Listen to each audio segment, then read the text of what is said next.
Je vous remercie, Madame la Présidente. Monsieur le Commissaire, notre résolution vous fixe un cap aujourd'hui, le cap pour la stratégie durable pour les produits chimiques que la Commission va donc nous présenter à vous écouter avant la fin de l'année, avec un objectif bien évidemment que nous partageons, renforcer la protection de la santé des citoyens et de l'environnement, un objectif qui est ambitieux. 71% des produits chimiques fabriqués dans l'Union européenne sont classés comme dangereux.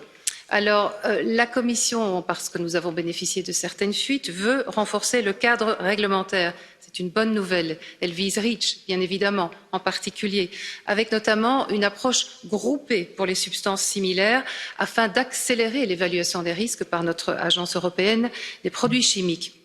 Alors, une petite chose à cet égard, cette logique par famille doit aussi s'appliquer à la procédure de restriction pour les substances dangereuses. Les phtalates, pour ne citer qu'un exemple, interdits dans les jouets pour enfants, autorisés ailleurs. Sont envisagés aussi par la Commission, nous dit-on, de nouveaux critères pour la gestion des risques.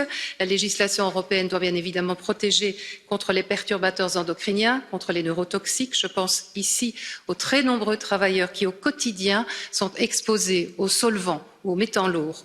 Enfin, il est essentiel d'agir contre les PFAS, ces composés perfluorés que l'on retrouve dans les mousses, dans les poêles Téflon, pour ne pas les nommer, dans les emballages alimentaires.